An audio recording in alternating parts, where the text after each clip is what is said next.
We tell stories at Milwaukee PBS. Here's one you may have missed. The story of St. Rita's has involved a whole lot of love, perpetual hope, and many goodbyes.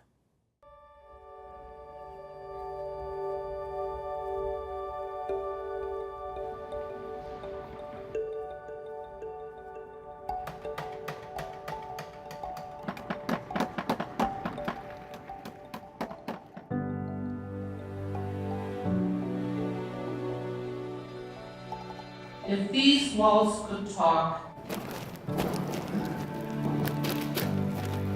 Hey, I remember you. You sat in the third pew every single Sunday. I recall your tears when you held funerals for your loved ones here.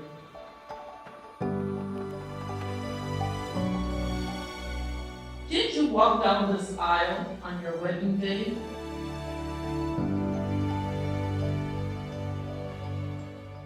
An angel is always a messenger of God. For those of us that went to work very early in the morning, when it was still dark out, that angel kind of guided us on our way in the morning or greeted us for the day. Oh, powerful and all merciful Father. Parishioners and neighbors had several chances to say arrivederci to their beloved St. Rita's even before demolition began. We're standing on sacred ground here.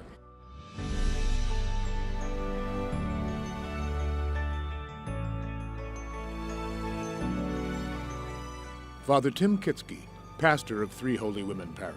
These people just have a love for tradition. They have a love for their faith. They have a love for things that are tangible, where as Roman Catholics, buildings are never just buildings. St. Rita's held a special ceremony to lower the 1,500-pound iconic Archangel Gabriel down from the front of the church, the same angel that once stood on top of the Little Pink Church, and will eventually be part of the new St. Rita's. So Gabriel is really loved in our tradition because he's always the announcer of good news. I bring you glad tidings. And I hope that the people who are here, Lord willing, I'll be here, when it comes back and it goes back on to the St. Rita Church, I'd love to be here to witness that also.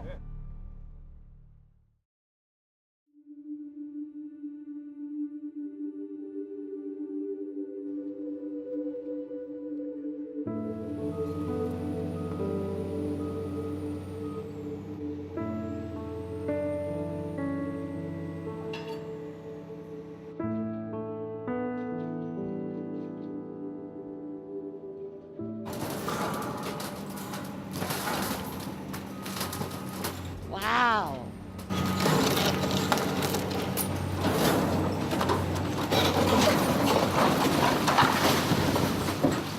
It just goes down so quickly.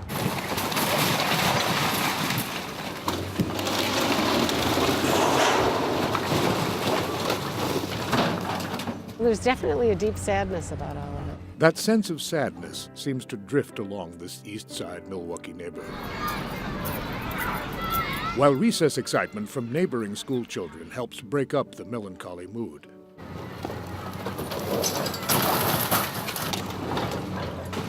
What once stood on the corner of Cass and Pleasant in Milwaukee, the aging St. Rita of Kasha Church, school, and convent, are no longer. St. Rita's has stood for Italian immigrants, tradition, and community. She stood for a faith-filled, loving family. She stood for countless memories.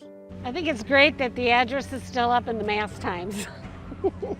Christine Conley knows all about the memories. I've been a part of this parish my entire life. Christine lives right down the block on Cass Street. She has captured every phase of St. Rita's transformation, including final demolition, and checks a flurry of text messages from family and friends. Oh, I'm going to miss her. I could cry. Still can't believe it. She's not the only one stopping to bid a final farewell to an old friend. Everybody that's walked by, particularly those that have had a connection to the school, are all sad. Well, this was St. Rita's grade school and church. It was a focal point for the neighborhood. And so it's, you know, it's kind of bittersweet. I don't know that it's sweet at all, actually, but it's a little sad, and a lot of memories here with friends that I still have. But it's still sad to see this go, you know, especially because it represents those different milestones in your life.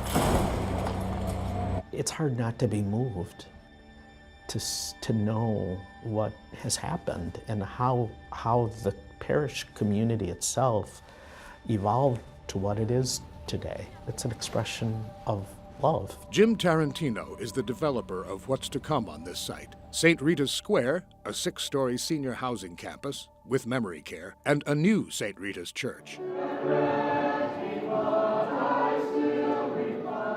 He's attended Mass at St. Rita's over the years and says the love and devotion holding the original St. Rita's Church together since the 1930s will never crumble.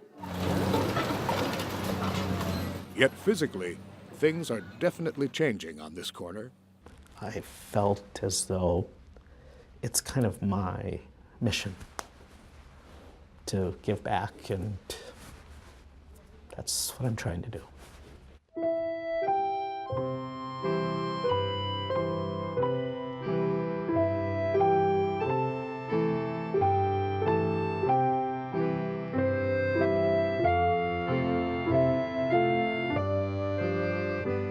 As a kid growing up, we were schooled that our culture and our religion are really intertwined. I've been thinking and working about this for the last 19 years because I knew the limits of a structure built.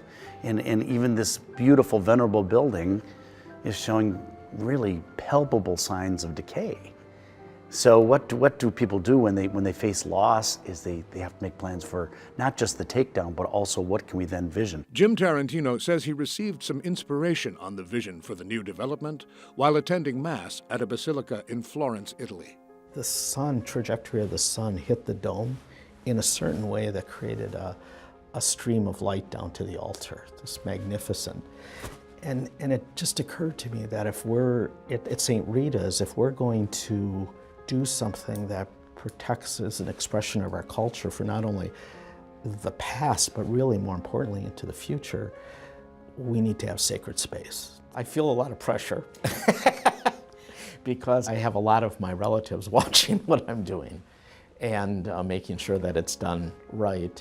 Done right, because St. Rita's history and its connection to Milwaukee's Italian heritage and this community remain undeniably important to so many. My family emigrated from Sicily to the old, what was known as the Third Ward, and were very active. Both my mother and my father's family were very active members of Our Lady of Pompeii, and lived through the demolition of the church and really the fracturing of the Italian community. Milwaukee's Italian immigrants gathered and prayed at the Blessed Virgin of Pompeii Church for more than 60 years. It became known as the Little Pink Church, after the outside cream city brick was painted pink, following a tradition of pastel-colored churches in rural Italy. The church became too little for all the parishioners. So St. Rita's Church in the Brady Street neighborhood became the Mission Church of Pompeii. In the late 1960s, a new highway took the place of the Little Pink Church. And St. Rita's eventually became part of Three Holy Women Parish. Much of that Italian tradition continued, and a growing number of new parishioners from diverse backgrounds eventually helped fill the pews. Just to let you know, we didn't choose this gospel about the seed falling, being taken down, or Jesus being raised up just because we're taking down the church. It just happened, and I was like, this is great. This is Jesus talking to us.